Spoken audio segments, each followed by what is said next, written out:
স্বাদের কিন্তু আজকের একটা মিষ্টি রেসিপি নিয়ে আপনাদের কাছে চলে এসেছি। তাও বানিয়ে নিয়েছি মাত্র ৮ কাপ আটা দিয়ে। তাই পুরো রেসিপিটা আপনারা অবশ্যই দেখবেন। এখানে দেখুন নিয়ে নিয়েছি ৮ কাপ আটা, ৮ কাপ নিয়ে নিয়েছি গুঁড়ো দুধ, বেকিং সোডা নিয়ে নিয়েছি ২ চিমটি, ১ চামচি নিয়ে নিয়েছি ঘি, আর এর মধ্যে সুন্দর গন্ধের জন্য দিয়ে দিচ্ছি এলাচের দানা। আর ছোট বাটির ১ বাটি নিয়ে নিয়েছি দুধ। এটা কিন্তু নর্মাল রুম টেম্পারেচারে রাখা দুধ। এবারে এটাকে খুব ভালো করে মাখিয়ে একটা ডো তৈরি করে নেব। ডোটা একদম সফট তৈরি করে নিয়েছি, হাতে ঘি মাখিয়ে নিয়েছি। এবারে ডোটা থেকে দেখুন ছোট ছোট করে লেচি কেটে নিয়েছি। লেচিগুলো কিন্তু খুবই ছোট কেটেছি।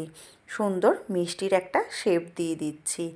আপনারা আপনাদের ইচ্ছা মতন শেপ দিতে পারেন। আমি একটু লম্বা আকারে শেপ দিয়ে নিয়েছি। দেখুন কীরকম হয়েছে, খুব ছোট করে কিন্তু বানিয়ে নিয়েছি। কড়াইতে তেলটাকে একদম হালকা গরম করে নিয়ে লো ফ্লেমে তৈরি করে রাখা মিষ্টিগুলোকে সব ভাজার জন্য দিয়ে দিলাম। গ্যাসের ফ্লেমটাকে কিন্তু অবশ্যই লোতে রাখবেন, আর এই সময় কোনো নাড়ানাড়ি করবেন না, আস্তে আস্তে এটাকে ব্রাউন হতে দেবেন।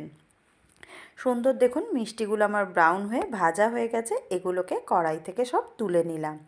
একটা চিনি সিরাপ তৈরি করে নিচ্ছি। এটা একতার বা দুতার সিরাপ কিন্তু তৈরি করছি না, নর্মাল একটা সিরাপ তৈরি করে নিচ্ছি।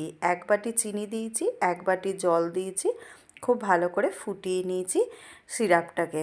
এবারে ভেজে রাখা মিষ্টিগুলোকে চিনি সিরাপের মধ্যে দিয়ে গ্যাসের ফ্লেমটাকে মিডিয়ামে রেখে ৫ মিনিট খুব ভালো করে ফুটিয়ে নিচ্ছি, যাতে মিষ্টির মধ্যে খুব ভালো করে রসটা ঢুকে যায় আর মিষ্টিগুলো নরম হয়ে যায়।